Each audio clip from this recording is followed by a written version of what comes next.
Welcome back to the Femme-Powered Property Podcast. Today I have a very special guest, one of my clients, Emily Wright from Arked Properties. She joins me today. Hello, Emily. Thank you for coming on. Hi, Anna. Thank you so much for having me. I'm super excited to be here. Yay. Oh, Emily, it would be awesome if you could just give a small intro on your background and how you got into property and where you are right now. Yeah, absolutely. Thanks, Ella. So we started working together, I think, September last year. So to be honest, that was kind of my first real step into property. So I started the company with my brother, Tom. He is one half of the business. And we'd honestly been thinking about property for the last 3 or 4 years, but we just didn't know where to start. We currently work on super yachts, which is kind of polar opposite at the moment in some ways, but definitely a lot of similarities. So we've worked on super yachts for over 10 years now. And we're lucky that we have 2 months on, 2 months off.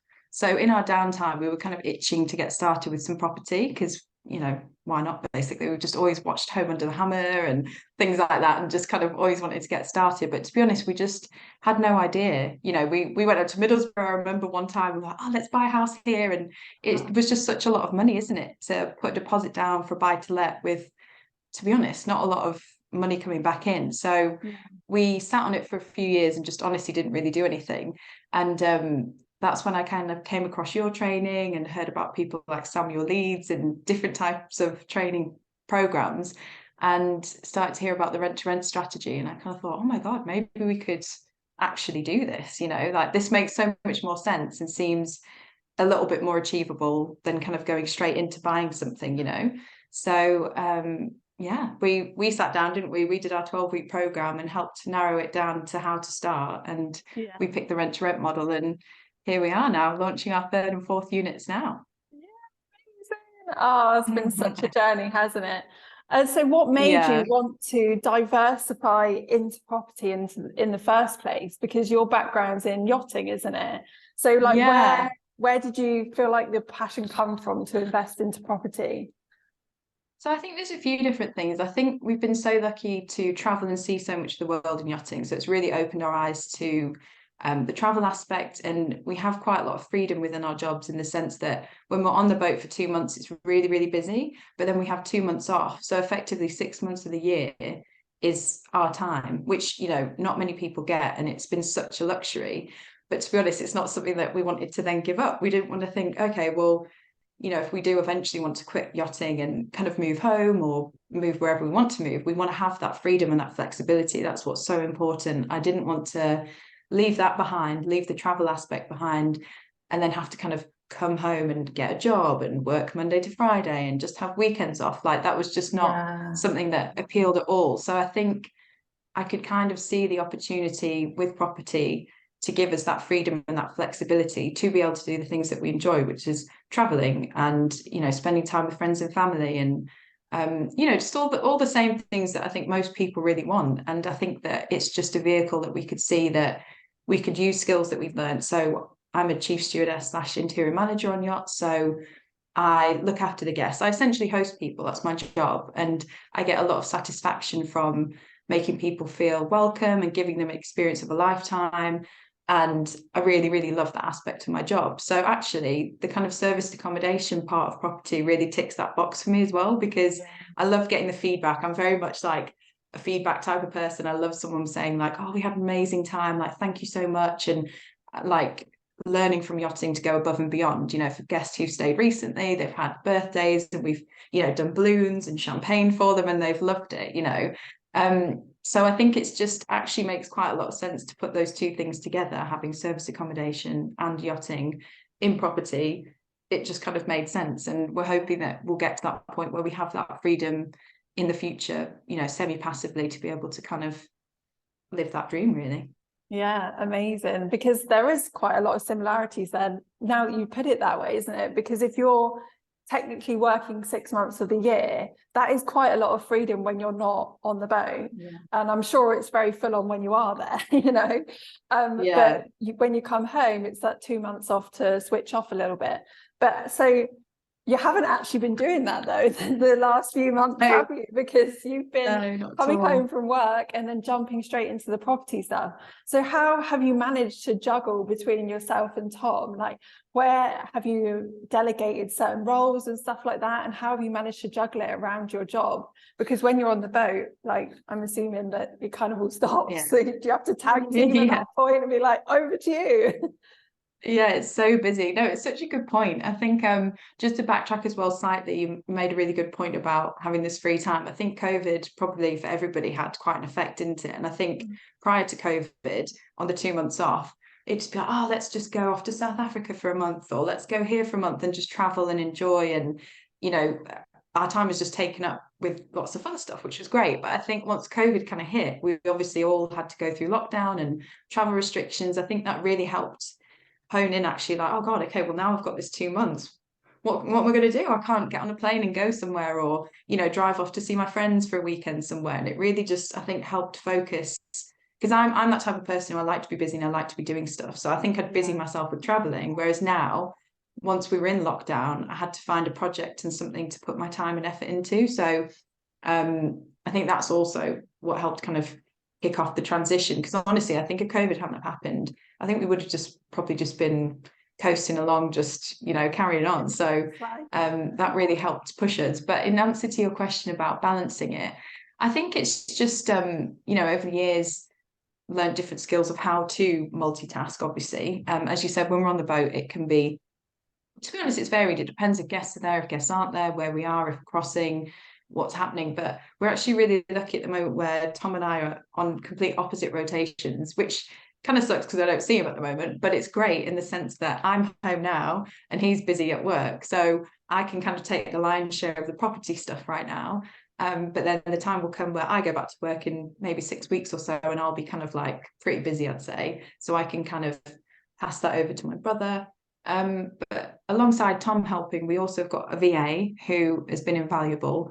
And she's kind of meeting us in the middle, and we've been working with her for a few months now. So I think we're kind of getting there now where we're trying to set up so that she's the kind of constant in the middle for us both, where we can, you know, start sharing more and more work with her, which would be the dream, to hand over essentially like most of the management. But we're still at the point where, you know, it's still quite new. So we're kind of drip feeding bits here and there to get her comfortable and for us to understand what we're doing as well, because it's still quite early days.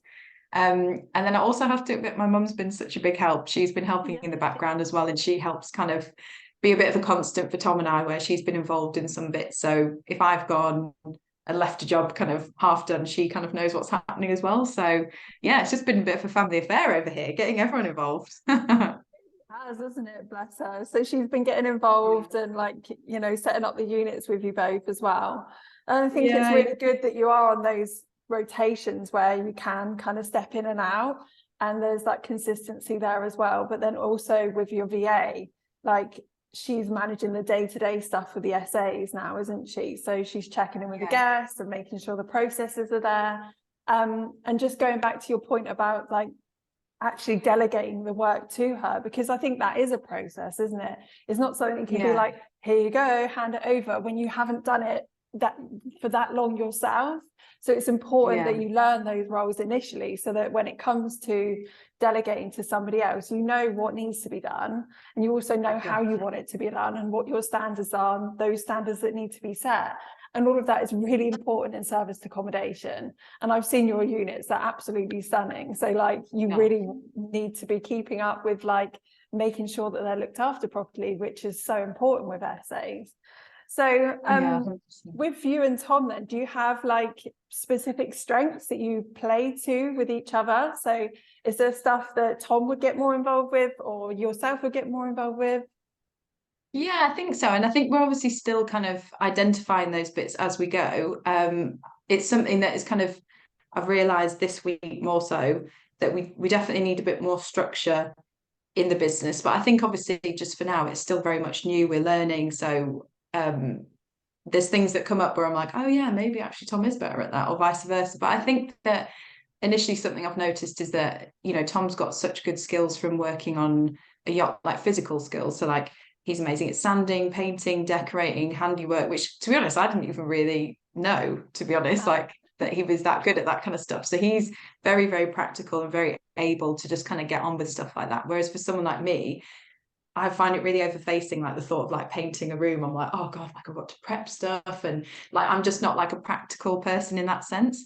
I definitely think that I am more the kind of new business, the marketing, the networking. Like I love networking and stuff. I love going to chat to people and like learning from people and going to all the events and things. Whereas Tom is like absolutely not interested. Like, I mean, he's very sociable in some senses, but it's just, I think, you know, like Instagram as well. Like I'm trying to kind of push the business a bit through Instagram and do marketing and things that way. But I think Tom's just very much like, he's just not that way inclined, which is totally fine. You know, he just wants to kind of get his head down and get the stuff done. So I think it really complements in that sense as well. I think Tom's possibly as well sometimes a bit more grounded than me with some things, which I think we need, because I can get a bit, oh, this, and sometimes I think he can just help like bring me back down a little bit sometimes, which is needed.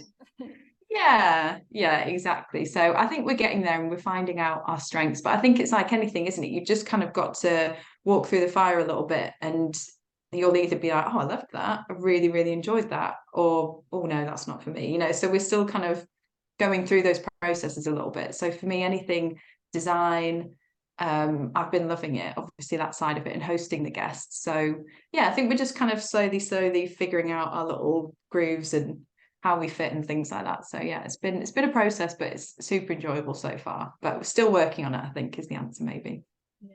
So I think it is one of those things where you've got to, you kind of have to have diverse skills in property, don't you? You've got to be able to do those things, even if it's not your strength, but also like having somebody there where it is their strength, it really complements the duo. And I don't know if you've listened to my last podcast with my partner, Darren, but we definitely have like defined roles within our business now. And it has taken a while to get there.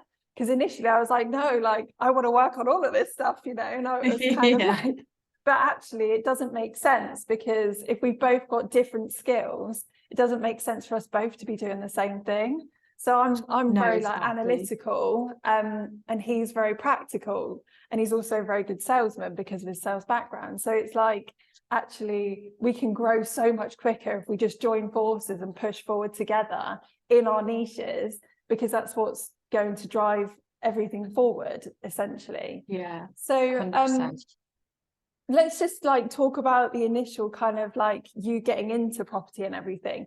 How did you feel initially going out there and approaching agents and landlords and things like that? Because it can be quite a scary thing to do, especially with rent to rent in Italy. Honestly, let's just talk about that a little bit.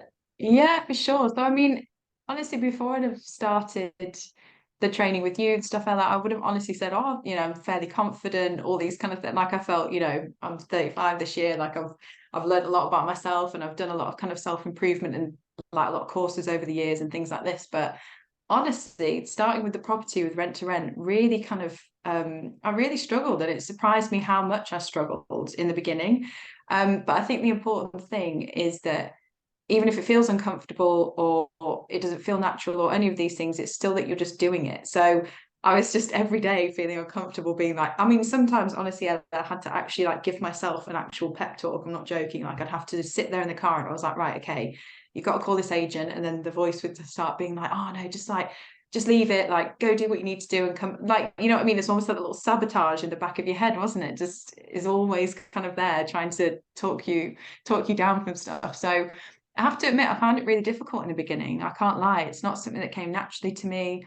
I think that in the beginning, I just needed to really like understand the concept myself fully. And I think that was something coming from yachting and my background, where I've kind of mastered my job and I feel really comfortable in what my role is in yachting. And I've kind of worked really hard to get there. And I kind of know everything about the industry and what my job entails. It's really kind of hard to go from knowing everything about something to, you know, learning something new and just starting out at the bottom again and just going, oh, I don't know everything about this yet. I'm not really sure exactly, you know, if someone had thrown me a question, I'd be a bit like, oh, you know, you could sit here and ask me anything about the yachting industry and I'd just be able to answer anything, you know. So to kind of go back to just feeling like, oh, I feel really like vulnerable. I don't really know what I'm saying yet. You know, I don't really feel confident enough in what I'm saying. yeah, it was a real struggle, to be honest. And that was the kind of main thing, I think, to begin with, was just kind of getting over that fear and the rejection again. I think, especially, I don't know if this is just like, I think as well, like as women, we're not kind of, we don't deal with rejection from being younger. I think boys have a lot more resilience growing up because they kind of have to deal with that a lot more than us. And I'll be honest, like I think, you know, growing up from being a little girl, we're kind of like, oh no, everything will be okay. Like I just feel like we don't have that same kind of we don't have to deal with the rejection as much, basically. So like calling up the agents and just getting people to be sometimes quite rude to you, or yeah, just not really understand what you're saying or not give you the time of day. It was a strange feeling. I was like, oh, I don't like this. So, but you know, regardless, still had to push through those feelings. And then it's like, you know, you were saying to me, like, once you have that first one, you know, it's like it will change. And it really does, you know, once you get to that point and you have that social proof yourself, that's what really just makes the difference. Because up until then, you're just riding on belief and you're just like, okay, well, you know, Ella says I'll get one, you know, she's got 2 or 3 or 4, or you know what I mean, you've got to just keep telling yourself, and I saw someone on, you know, Instagram, they've got one, so it must be a thing, and you're just kind of talking yourself through it a little bit. So yeah, I have to admit, to be honest, it was really, really difficult the first few months to kind of get to that point and find our first unit. But once we did, it kind of really, things started to click a little bit, and I started to kind of relax a bit more and obviously grow a little bit in confidence and things. Yeah, 100%. And just going back to the rejection side of things with females that you were just talking about, I think that is an important point. And even kind of like previously to us being children as women, through every kind of era, we've been persecuted for speaking out, and we're not really used to dealing with that rejection in that way. So Yeah, whether that's happened in the past or not, I do think that we've genetically passed it down in some shape or form, as well as in these lives, you know. yeah, exactly. So we definitely deal with things in a different way from men. From what I've seen a definite divide from coaching women and then speaking and working with men as well. So it's all really, really valid points there. But I remember initially when we were going through this process, I mean, I didn't have any courses or anything then. It was very much, here's what we need to do. This is this part of the strategy. Off you go and implement. And I've kind of changed the way that I work now, because I want to give everyone the full knowledge so that you have all of that so you can go and execute. But like I remember initially you sat down with an agent, didn't you? I remember you saying, like, I had to give myself a pep talk. I was sat in the car like, come on, let's go. Like, and then you ended up having a really, really positive conversation with an agent. And one of the things I say is, like, go in and have a conversation, because it's so much easier when you're face to face with somebody versus on the phone. So how was that experience for you once you sat down and had that positive conversation with him? Yeah, I think it is exactly what you said. I think if you just try and take the pressure off the outcome as well, I think that helps. Because as you said, instead of going in there and being like, right, okay, like I've got to come out with a deal, like you just don't know, do you? Don't know if that agency, because now that I've done it for a while, I know that there's some agents who are just like, nope, we don't do company lets as a, you know, as a company. It's just not something that we do, etc. So I think, just like you said, reframing it and just having a conversation with him and taking the pressure off. And it just so happened that he was also just a really nice guy and also understood the concept. So I think that those things also help. But yeah, I think it just really boosted my confidence and just helped me kind of take the pressure off a little bit and realize that there are definitely agents out there who do want to help, who do understand the process and the positives and things.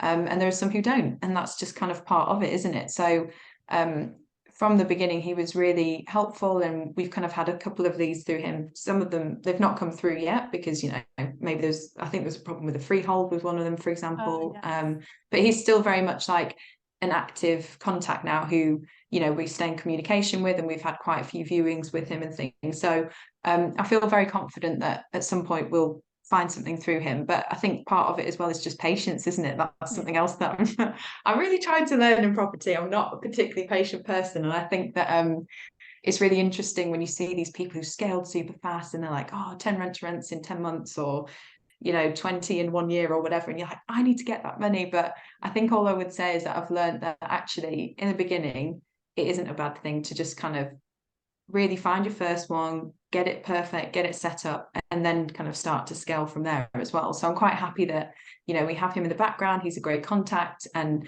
I'm sure when the time is right, we'll find something through him. Whereas in the beginning, I was just like, no, we need to find something now. So yeah, but yeah, and I think sorry. it's planting those seeds, isn't it? Because Yes. you've sown these seeds with all of these different contacts now. So it's like at some point they may turn into deals. But if you didn't do that, you would always actively be like, oh, I need to get the next rent to rent. So you're building up a pipeline without it actually physically being there yet. And I think that's a really, really useful thing to do, especially because you've been like building relationships with developers and things like that who have multiple units that they could potentially pass over to you. So like, how has that been with talking to developers? And like, I always say that building relationships is the highest form of currency and it's going to pay you back. So you've really been out there and like gone to meetings, and you actually, your 2 new units are from a developer as well, aren't they? Yeah, exactly. So I think I've just really been trying to like follow your advice with thinking outside the box with stuff as well. Because I think sometimes with property you can just be like, right, well, I've tried the agents and I've tried open rent and I've not gotten anywhere. But this particular landlord I found through a Facebook group because somebody was saying that they needed someone to take over their lease kind of thing. So I messaged the chap and he was like, oh, actually, I've got the landlord's info if you'd like to kind of get in touch with him. And once I did, he was super open to the idea. Obviously, I was very transparent about what we wanted from the beginning. I think it's really important that there's no like trying to hoodwink people into a company. That it's not going to happen. You know, I think you've got to be very honest from the start of what you want.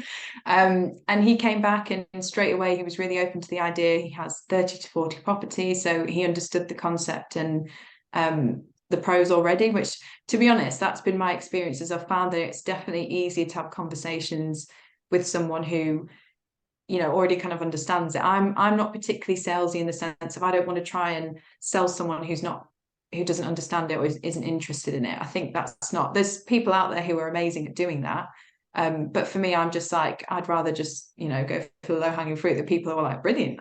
They already know that you can offer them something. And I think that's easier for sure, to find people who already understand the pros. So we had a great conversation. He said pretty much what you said to me. We went out for coffee and just had a chat. And he was like, you know, for me, property is all about relationships. And I think it's just important meeting people face to face and getting a feeling about them. And obviously contracts and things are important as well. But exactly what you said, I think it's that thing now where if we perform well and if he's happy with our service and with what we've done with these, he's basically alluded to the fact that, you know, he's got lots more properties and he'd be very happy to consider some of the future and possibly even a JV. We're not at that stage yet, you know, obviously I just want to let it build and naturally, you know, I don't want to force it too much. But like you said, there's potentially a pipeline there. So that's amazing. And that's just from, you know, trawling through Facebook and, you know, just trying to find some leads in a different way. And it just goes to show, doesn't it, that you can't just kind of stop at the first door. You know, you go to one agent and they go, no, thanks. You just got to keep going and you will find some leads out there for sure. They're everywhere, I guess. It's got to look a bit harder sometimes. Yeah, and it's being able to tap into that and having that diverse approach, isn't it? Because like you say, a lot of people could go into agents and get very easily disempowered from having one conversation because as a company, they don't do company lets. Well, that's okay. Like there's plenty more out there, you know, there's so many different ways in which you can build these relationships. You can go direct to landlords themselves. You can build relationships with developers. There's so many different options out there. So it's having that open mind and building those relationships. Like I always love meeting people face to face because that's really where you can build a connection and authentically as well. Because like nobody likes to be sold to in a way that's kind of trying to blinker them into something that they don't fully understand. And I think that's really like where the authenticity comes in. And I love that you have that approach and you're like, no, I need to make sure that everyone's transparent here because that's going to give you that long-term relationship and it's only going to pay dividends in the future. So I really love that. So you have 4 units right now. So what are they all? Just give us a little bit of background about what you've got going on right now. Yeah, of course. So I'm from a place called Harrogate, which is in North Yorkshire. And we have 3 units there now. So one is a 3-bedroom townhouse. The other 2 are 1-bed units, but they're in the same building. So we're hoping that that's like pretty flexible. It means we could possibly attract contractors, but also, couples and things. And then we also have a 2-bedroom flat in York City Centre as well. So it's definitely quite diverse at the moment. And I think that's important to begin with, because I think actually what's interesting is the 3-bedroom house in Harrogate has just been performing incredibly, which obviously is great. And of course, Yeah. we were expecting it to be pretty good, but it's actually been better than we thought it would be. So that's also just informed maybe like our decision making going forward a little bit as well, to kind of maybe, perhaps we found our kind of niche almost in the market where we feel quite comfortable with what we can offer, because obviously that, for me, I think sometimes there's quite a lot of 2-bedroom flats in big cities. They can be quite oversaturated, I'm finding. So Yeah. we're just kind of narrowing down now a little bit and kind of getting our own feedback from our units and seeing, which ones are performing best. And then it's like, well, let's rinse and repeat that then. That's kind of what we're trying to do at the moment. I think it's quite interesting because initially I think Tom and I were like, oh, we want to have these super high-end luxury units. And it's not to say that we don't want to do that in the future, but I think for right now, what we're seeing is actually really performing is the contractor market. And then, we're having families. With the kind of 3-bed townhouse, we've had all sorts of guests, whether it's contractors or we've had guests staying there the weekend of their wedding. She was literally getting married and that's where they chose to stay, which was amazing.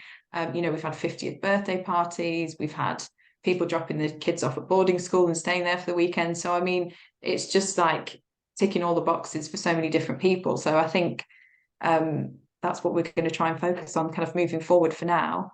And then, potentially looking at buying some in the future. But I think it's just, we're kind of getting there step by step. But the market where I'm from at the moment is amazing for this strategy. So, which is quite funny because I kind of always had in my head, it's always like go for big cities, like, there's obviously, which there is lots of potential in places like Birmingham, Coventry and Manchester, of course there is, but I think there is something to be said in the area that. So even though Harrogate's not a big city, there is also a lot happening, and it's definitely working. So yeah. Oh, well, I think you're right in the sense of like with the bigger cities, a lot of people will naturally think, oh my God, that's a great place because it's a great night out, there's loads of stuff going on. Yeah. But also it's being able to look at what's in the area in terms of the market demand. Like, have you analysed your numbers properly to make sure that the occupancy is there and all of these things that, if you didn't have education and you were just perhaps buying a second home or whatever, and you were going to stick it on Airbnb, it might be an expensive mistake if you've not done your research properly. So I think it all comes back to that, doesn't it? Yeah, exactly. So you've got the 4 units right now, and 2 of them you've just set up from your new developer contact, which is amazing. Yeah. So with those 4 units, what would you be looking at? I know it's hard to cash flow right now because you don't have the other 2 set up and not live yet. But what would you be looking at from a monthly basis in terms of what you'd be passively profiting? So with Harrogate, the minimum that we've been earning, because we've got a long stay contractor, is profit wise after all of the costs, etc. The absolute minimum is 750 a month. But if we have the weekends booked, which we have been, for example, this month so far, we've only had 1 weekend that wasn't booked. So it goes up to anywhere to 2,000 to 3,000 some months.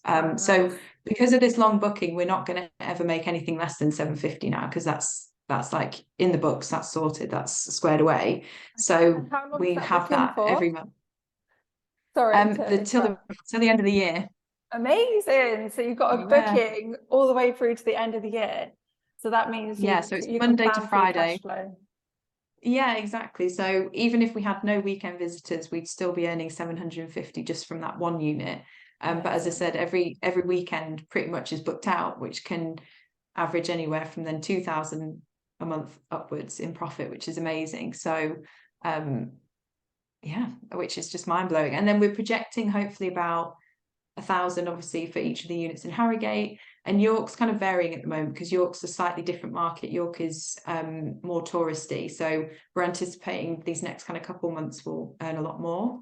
To be honest, the York one hasn't performed as well as we'd hoped up until now, but we're employing more kind of marketing tactics and things like that to kind of try and boost the occupancy and the visibility, because we found that once people are in that unit, they can't say enough about it. They absolutely love it. It is like 10 out of 10. It's beautiful. But I think that there's just a lot of competition in York. So I think it's just something to be aware of.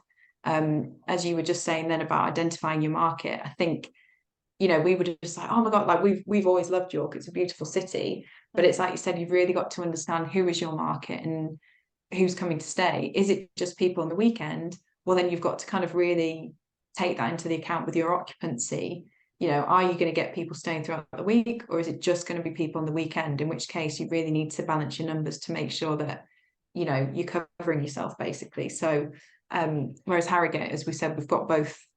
It's appealing to both audiences. So I think it is really important it's easy to go on AirDNA and say, oh, okay, cool, yeah, York's got 70% occupancy, it's a good place. I think you've just got to sometimes do that extra step. And as you said, kind of identify who are you marketing to and who is staying with you. If it's just weekend people, that's fine. You can definitely make the margins, but you've just got to make sure that you're, you know, paying the right price then for the rent and things. So yeah, I think that it's I'd say on average 1,000 at least for each unit is what we're kind of aiming for. But I think Harrogate, the house will definitely hit 2 more months than not, which is amazing. Yeah, they're so profitable, aren't they? So that's amazing. Then you think about it, like £4,000 a month over 12 months, that's like more than the average salary in the UK from 4 units. So that's amazing. Exactly. Yeah, it's crazy.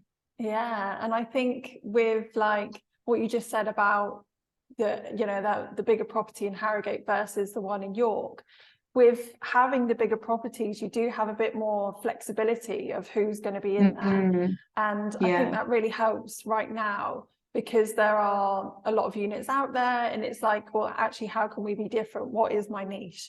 Is there things that you can do in those areas which will make you stand out?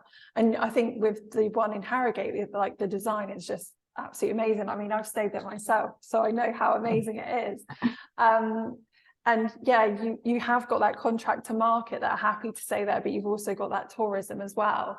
And that's why I like the bigger properties for essays. Like we did have a studio in the past and it performed well initially in a very like touristy area, and then over time it's kind of got busier and busier in that area, so then the occupancy rates have gone down. So it was like, well, actually this isn't, you know, working anymore. So I think it's being able to look at what market you have right now and not necessarily previous data, and talking to management agents and stuff like that in the area. That's always going to help, like give you some perspective from somebody on the ground that's actually doing this work and like knows the area well. And I always advise clients and stuff to have a conversation. Don't just rely on the data that's out there, because your market can be very different. We've gone through like a very rocky period, haven't we, since COVID, of like no bookings to now like the next year everyone's staying at home. So then that's pushed everything up, and like now it's kind of leveling out a little bit more, I think. So yeah, definitely. I think it's a good point to have there. So you have your 4 units now. So what is the like end goal for you? Like, where do you want to get to over the next few years? That's a great question. Oh my gosh, sometimes I just I get myself very carried away, Ella. I'm like, oh my God, this. So definitely got a lot of ideas and ambitions and hopes and dreams and things with property. So our goal for now is to have at least 10 units by the end of the year, which we're pretty much on track for, I'd say. We do have some possible ones in the pipeline that, as you said, would be like taking on potentially maybe 5 units at once, for example. So that would kind of get us to pretty much our goal with just one deal, which would be amazing. And we have got a few other things in the pipeline, but actually, thankfully, like you were saying, it's quite good to have that pipeline where it's not, because if it all comes at once, sometimes you can't actually deal with it. So it feels quite nice at the moment where there's things that we can see in the future, but we're just kind of dealing with the ones now. But so by the end of this year, we'd definitely like to have 10 units that we're running as serviced accommodation through the rent to rent model. And towards the end of the year, we would like to start looking at purchasing these properties, because I think for me personally, it's like, it's baby steps, isn't it? It's getting confidence. It's going, wow, okay, so we've taken on rent to rent and it really is working. Like, we can see now, we've got the proof, we've got, you know, the money coming in, the reviews, we're building a business, we're building credibility. And I think that, you know, prior to working with you, I just would have thought, oh, well, we can't afford a house in somewhere like Harrogate, for example, because the house prices are really very high for the north. But now that, you know, we're learning more skills from yourselves about how to, you know, purchase these kind of properties, it's kind of just slowly, like, again, like slowly it's starting to sink in a bit, and I'm starting to think, okay, right, well, yeah, maybe we could think about, you know, here's a property, how could we finance it?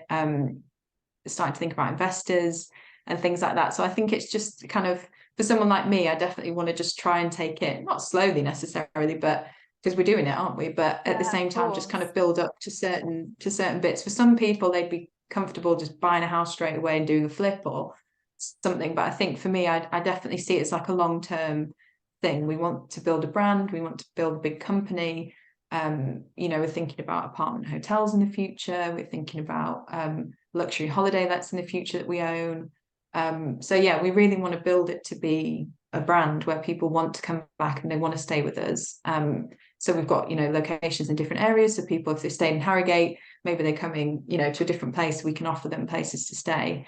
So yeah, I think we've got some big plans in the future. So for me, sometimes I'm not a big vision person. I think sometimes I have to be pulled back a little bit because I can get distracted by the end goal, for example, sometimes. And I've got to sometimes go, okay, we'll get there, but you need to just focus on this today, you know, in order to kind of get me there. I kind of don't have the issue with thinking big and like the big dreams. That's something that comes quite easily to me, which is really nice. Yeah, but sometimes I need the kind of, yeah, we'll get there, but in order to get there, we need to kind of deal with this first, you know. So I think it's really difficult when you first get into property, because I think you'll totally agree, there's the shiny penny syndrome, isn't there, where you're like, okay, right, we'll start with service accommodation. Oh wait, deal selling, you can make 3,000 from selling a deal. Oh my god. Yes. And then, oh, hold on, what's this BRR over here? That sounds pretty fun. And then, oh, development, you know, and you can get so distracted if you're not careful by all the amazing strategies, because they are, you know, all of them are, they're all so lucrative, they're so exciting, they're so interesting, you know, there's purchase lease options, there's all sorts of things we can be doing. So I think that's kind of my goal for this year, is to just really get my head down with the service accommodation, build a brand, get direct bookings, build credibility, and then look to buying and, you know, obviously implementing that with things that we own, and then possibly then diversifying into kind of slightly different strategies and things. So yeah, that's the goal for now. I think it's wise as well, because like for you, it's always been about like that sustainable, stackable success as well. Like you will see those people that are out there and they've taken on 10 units, but like they've maybe gone on a weekend course or whatever, and it's like, you know, when I hear stuff like that, I'm praying for the success, of course, but it also does concern me, because like, have they been given that chance to test their market, to really understand and, you know, learn their craft? Because it is a business. And like, if you're taking on 10 units, for example, in a really quick space of time, you've got like, you know, approximately 10k a month going out. And if you're not covering that, that's coming out your back pocket. Like, I love the way that you have kind of taken some time to really like immerse yourself in the information. You've gone out and you've got like different perspectives on how to do things as well. And like, you've really taken it on board and built a model where it's like, right, let's take on one unit, let's get this done, now let's take on the other. And I know they were quite quick between Harrogate and York initially, weren't they? And then you've now like tested your market in Harrogate, so you're like, yes, I know that this is working here, so let's take on some more. So it is like adding to it without having that exposure of risk so much. And you've done that really well, but you also have that big vision of like where you want to get to in the future. You know that you want to do big stuff, you want to be, you know, you can utilize all the different other strategies within property and combine them, because you've got this knowledge of rent to rent already. You know how to do that model, so you can now take what you've learned from that and diversify into doing BRRs and turn them into SAs if you wanted to. You can buy them with little money down. You can go out and find investors, because it's like, here, like, I've already done it. I just need to now do it with your money and purchase property, but here's a win-win situation for you. You can also, like, if you're thinking about apart hotels, like, the opportunity is endless, because you could then be buying them with purchase lease options or doing a refurb and then, like, you know, refinancing it, so you don't need to put loads of money down. And there's just, you know, there's so many options out there for you. So I think, like, it's wise that you've started and you work things around your job so that you have that sustainable success. So you're not taking yourself out of the game because you're just throwing yourself into taking on 10 units. Because of course that might be successful, and I hope that people that have done that have had success. But if it's not, then, you know, you could quite quickly go, well, that didn't work, and then off you go back to your job. Absolutely. Back to thinking that it didn't work out for you and stuff like that. So I think there's massive mindset shifts that happen within property, and I see this a lot with myself, but also with clients as well. So do you think that you've had a lot of mindset shifts getting into property? Oh my gosh, yeah, it's honestly, it's been like one of the hardest things I've done so far, for sure, but the best in so many ways. I think, for example, with me, it's particularly been helping me build resilience and stuff. And I suppose, like, working on yachts, we've always got to find a solution. So I've kind of always had the solution-based mindset, because you just have to, you know, if you go to a billionaire and you're like, oh, hey, sorry, XYZ, they're like, I don't care, make it happen. You know, and you've got to just be like, oh, how do I get these, like, nappies from Japan? Like, oh my God, you know, you just got to figure out a way to, like, get a private jet, get these things on there, fly them to Naples, get them on a tender, you know, like, just crazy stuff. So I've kind of had the solution-based background from yachting, but I think it's, like we say, just the kind of the pushing forward. And, you know, if one door, you know, closes in front of you, like we said, if you go to an agent and they're like, nope, it's just the ability to kind of go, okay, well, that one didn't work, how are we going to make this work? Or, you know, if something's not performing as well, like we said, at the moment, York's not where we want it to be. It's not terrible, but it's not where we want it to be. It's like, well, how are we going to make it better? We're not just going to ignore it.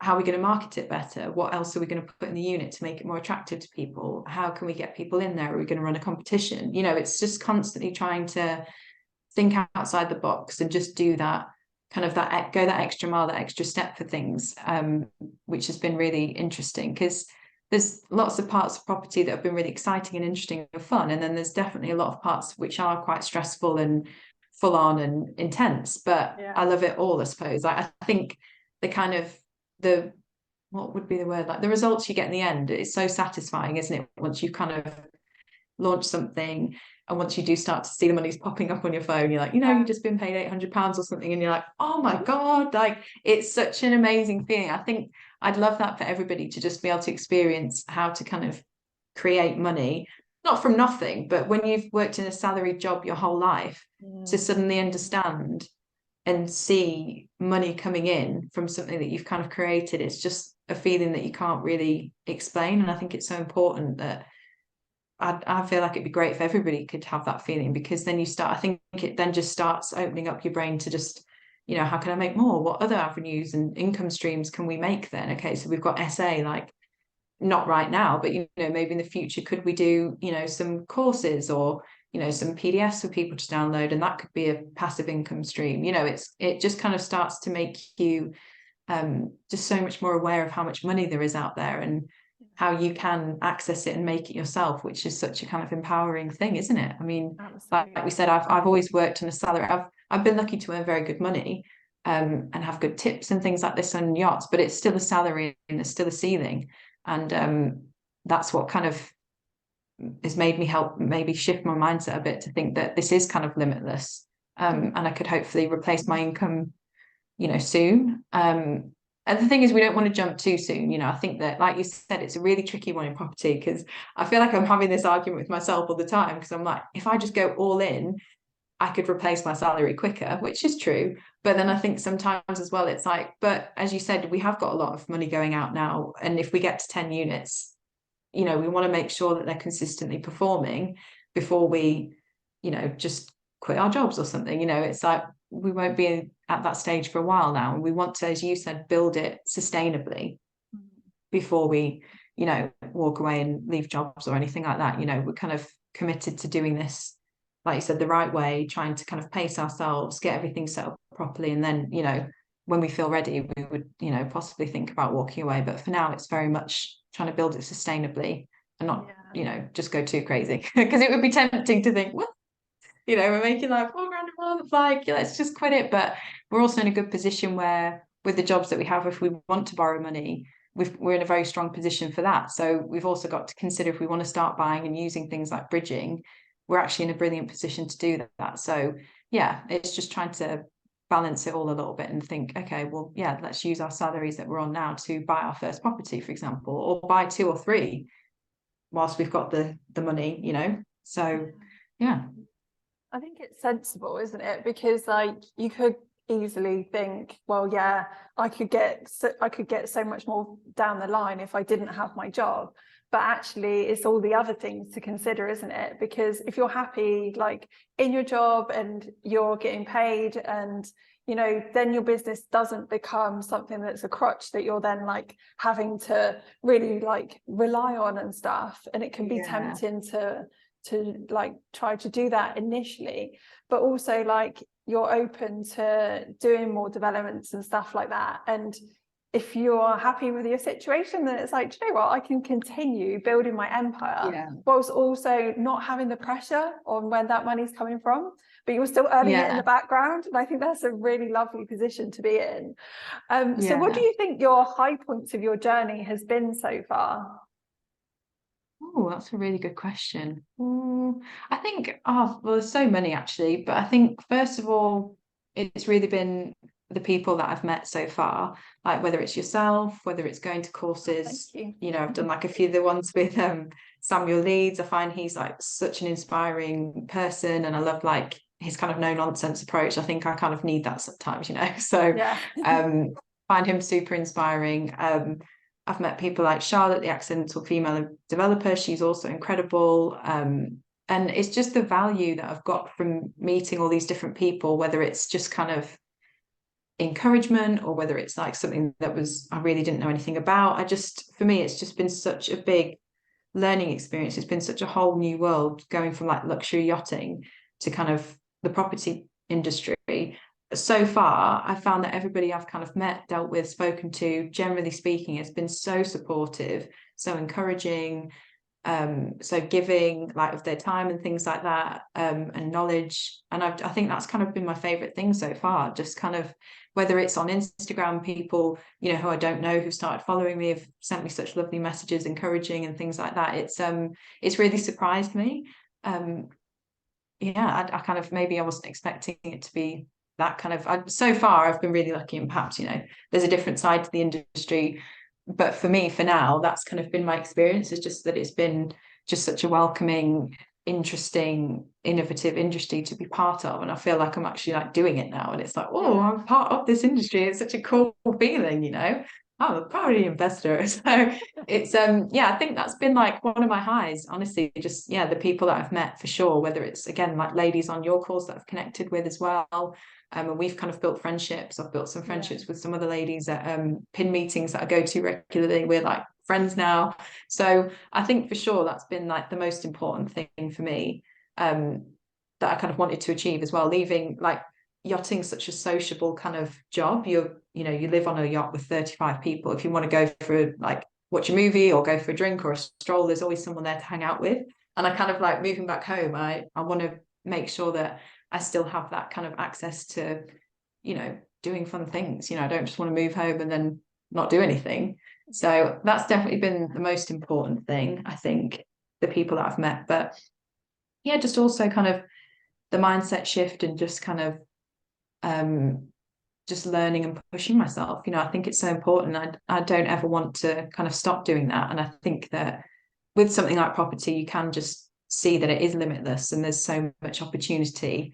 And I think that actually, even though sometimes I think I'm quite open-minded with stuff, I think it's easy to, as you get older, narrow your visions down a little bit. Like I was actually having this chat with my boyfriend the other day where I was like, I do think like we're still being too realistic about our dreams. It's almost like, okay, well, you know, we'd like to live in France, so how can we do that now? Okay, well, we'd have to earn this amount and buy like a 2-bedroom thing. And I've got to be like, no, actually, I want a villa on the Cap d'Antibes. That's what I actually want.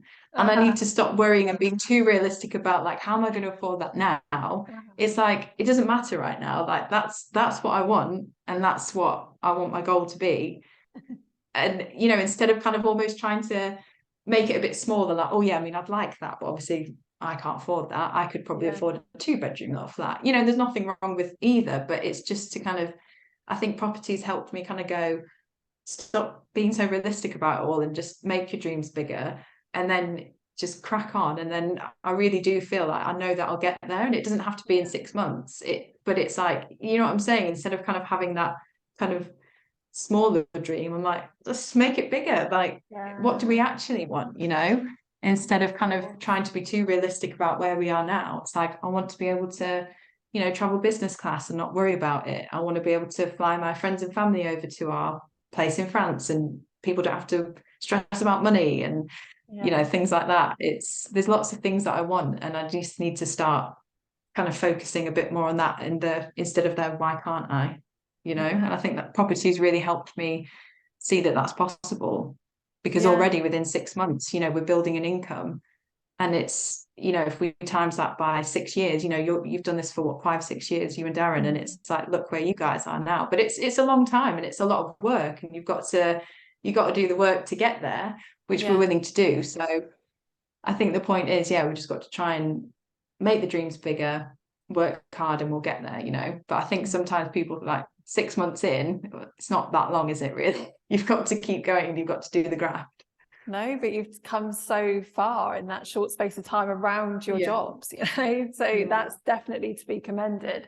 But like, I mean, I do agree with everything, because I couldn't envisage being sat here, like behind my screen, I'm just looking at mountains, and like living in a house like this would have just been so far out of my almost comfort zone, to be honest, as well. Not only like my dreams, but also like where I was comfortable. So I think it's being able to get past that comfort to be like, no, I'll actually want that, you know. I am not going to play small anymore. This is totally possible.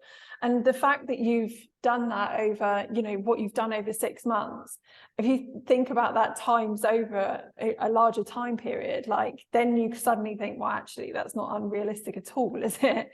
Because of what you have achieved already. So it's just being able to think big. And like property it can be a roller coaster, you know. There's a lot of stuff out there that will be like, you know, you can make 10k in your pants overnight, and like you can be a millionaire overnight and all of this stuff. And it's like, well, yeah, it's possible. Of course, I'm never going to take people's dreams away from that, because there are people out there that have done it, of course. But like the sustainability of building a business over a long period of time, that is what is truly going to get you those results. Like we couldn't have done what we've done moving abroad any sooner, I don't think, because we were very much hands-on, like project, you know, and there was a lot of things and moving parts, and we're still actively doing that now, because we want to get to the next level. Like we know that there is no kind of cap on that, and I think that is the big thing about property, is like there is no glass ceiling. Like you can smash through it time and time again, but like the possibilities are endless. And it's not necessarily just about money. It's like, what opportunities are out there? What connections can we build? Like, what impact can you have on the world? Who can you help? And that becomes like the part of the bigger mission as well. But I just want to touch like back on the challenges a little bit, because I know that they're out there, of course. And, you know, you can't have all the positives without going through the change and the challenge that comes along with it. So what have those challenges been for you? I think that's a really good question. I think it's also important that I think something everyone has to remember is that it's not linear. And I think as humans, we want to think that we're going to get from A to B and it's just going to go upwards the whole time.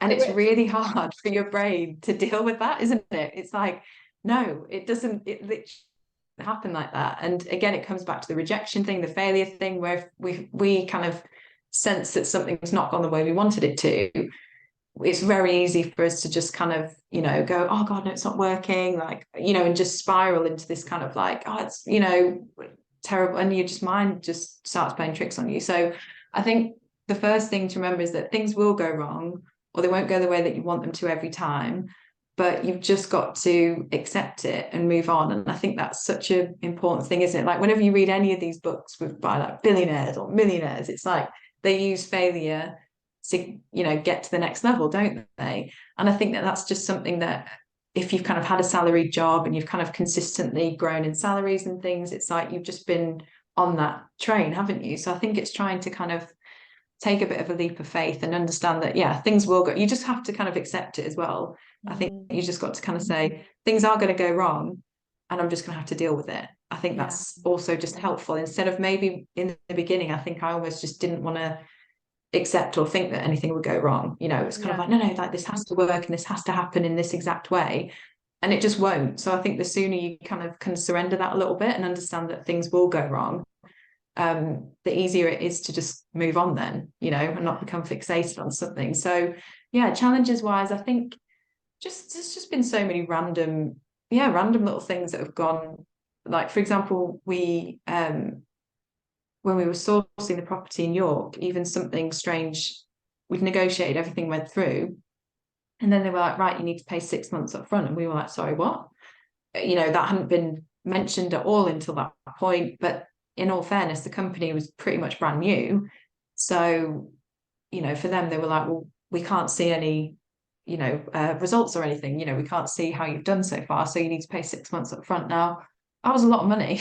It was like, it was a luxury apartment, so it was a lot of money that they wanted. So again, we had to kind of go, well, can we afford it? Are we going to do it? And we decided to do it in the end. But that really was something that we weren't expecting. It was a big curveball. And, you know, for a lot of people, that would have probably derailed them and they wouldn't have been able to afford it. So there's certain things where you kind of like, right, well, we didn't want to do it, but actually we're glad that we did, because now we've got an amazing relationship with that agent, because they can see that we're serious, we've got the money to invest.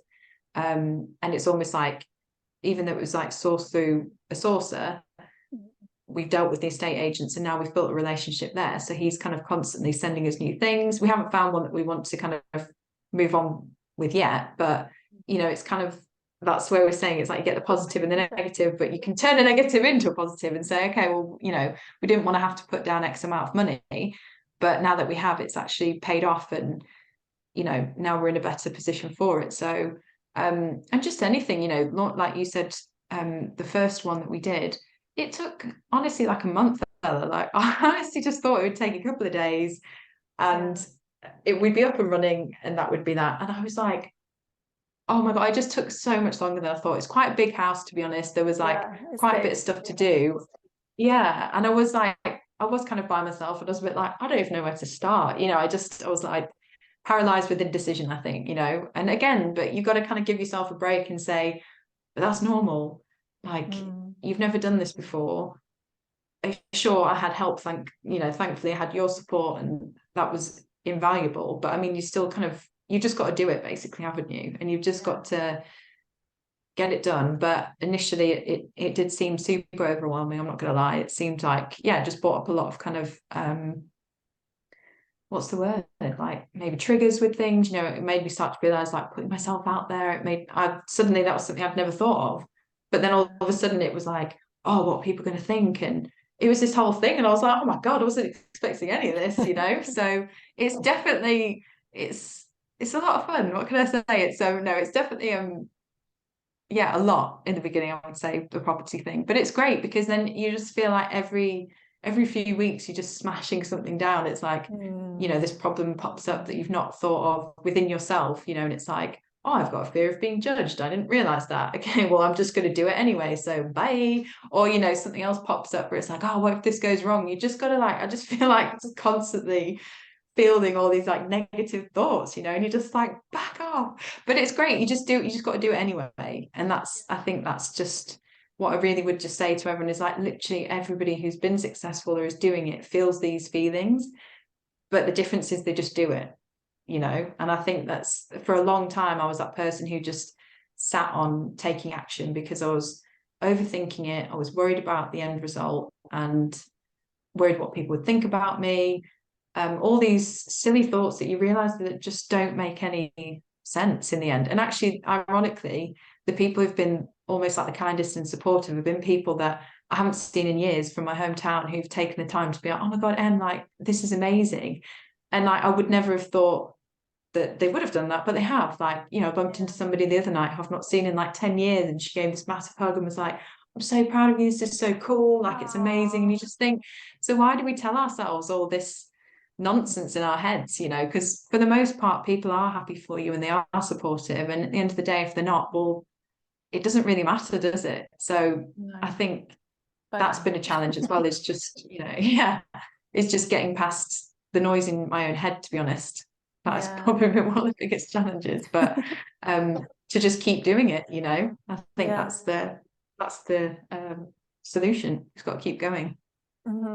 And I think if you want to adopt a good growth mindset, get into property, because it definitely will give you that, that's for sure. Oh my God, like what you're saying is what resonates with me, and also what I see with the people that I work with, you know, because there is this stuff that people don't talk about. Like we were talking before we jumped on this recording, and we were saying about like the first unit going out there and like thinking about the style, whether people will like it, but that's like a part of projection of you and your style and all of those things.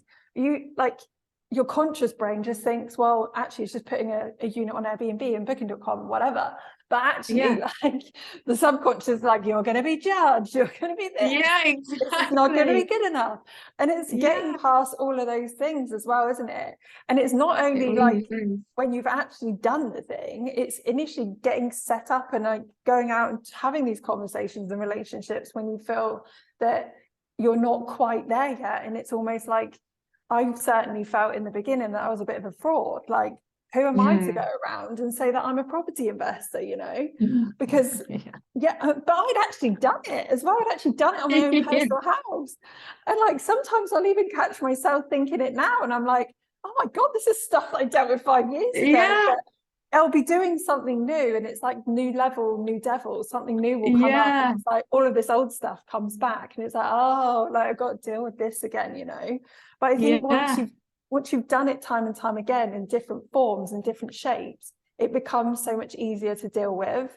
And I love what you said about surrendering to that and not having the control around everything, because naturally there's so many moving parts that you can't own. You can't have that, you can't have that ownership over. So if you were to hold on to that, that could take you down quite easily. So it is just about being able to surrender and be like, yeah, that's shit, but actually what am I going to do about it? And the solution-based mindset in property is something that if you don't have it, you will very quickly need to get, you know. Exactly. But like with the highs, there will be small lows, there will be this like not linear, as you said, approach that will happen and journey that will happen. But it is so worth it, you know, you have to go for it. And I love it, not only because it's changed my life, but also because it's changed me as a person. And from what you were saying, like that's happening for you as well. And it makes you so much more resilient for other areas of your life as well. So I think that's like important when you go through this journey, to know that like actually don't listen to stuff that's on social media all the time, because it can be quite easy to fall into that trap of like seeing the 1% of everybody's life that's on there, showing all the best bits and like, oh yeah, I've got this unit, this, and they're not showing that, you know, they may have defaulted on their bridge payments and, you know, all of this stuff that doesn't get shown, and it's not real. So I think it's about being able to tap into that as well. So Emily, it's been so nice to have you on today. But before we finish, I would love if you have some words of advice for anybody who's looking to get into property and anything that you've learned along the way. Yeah, of course. I think honestly, the main thing is to just do it. It would be so easy to sit back and think, oh, I'll start in a few months. But for example, there's possible new legislation coming in for service accommodation, isn't there, that they're talking about in the future. And obviously we don't know what that's going to look like. But what I would say is I'm so glad that I'm just doing it now, because it may well pay dividends in a year if they change the rules. You know, potentially I'll be in a spot where I've already can prove that, you know, we've got businesses running, it's already happening. And again, it's not to say that you won't be able to do it then. It just means that there'll be a few more hoops to jump through. So all I would say is, instead of sitting and watching and waiting for, you know, when you think the right time is, I would just do it. There's always something, isn't there? Like, you know, you've experienced going through COVID and the changes that will have had on property. There's been recessions, there's, you know, cost of living crises. And I think so long as you're making that, exactly what you said, informed decisions, and you're doing your research, you can't just kind of go, oh, I'm just going to, you know, do an essay here with no background research. And do you know what? Even if you have done research, sometimes, as we've said, things can maybe go wrong and not perform the way you want them to, but you will still learn something from that. So I would just 100% say to anybody who wants to do it, it's going to be hard work, but it's going to be so rewarding. I think that's just the main thing. As long as people understand and appreciate that you are going to have to really push yourself, but the reward is going to be so much better than, you know, that discomfort in the beginning, because it just means, as you said, you're just going to kind of get to the next level, and you start to feel like, oh, I can handle anything now, you know, like if I can do this, then I can deal with this. And it's just like you said, it feels like a video game where it's just like the next level, and it's like, right, I've pushed through, I'm on level 2 now, property investment, and I'm just going to keep going, you know. So yeah, I just think that would be my biggest advice, is just do it. Just get out there and just start doing it. Or what, actually, no, so I've got 2 pieces of advice. Just do it. But the second thing is, get some training. Honestly, that would be the most important thing. I see so many people asking, like, oh, you know, what would you do with this situation? Or how do I get into this? How do I get into that? First of all, pay somebody who's done it, who knows what they're talking about, to help you, because I think there's so many things that you've got to be careful of. There's a lot of like compliance that needs to be ticked off.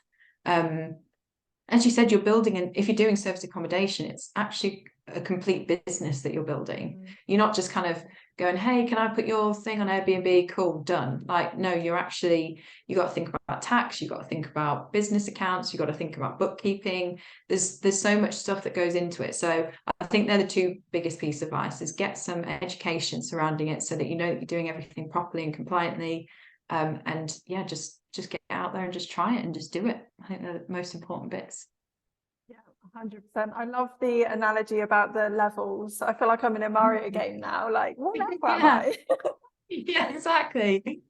You're on that level 10 over there. You're smashing it, Ella. Oh, thank you. Oh, Emily, I'm catching you up. Yeah, you're definitely coming. It's all good.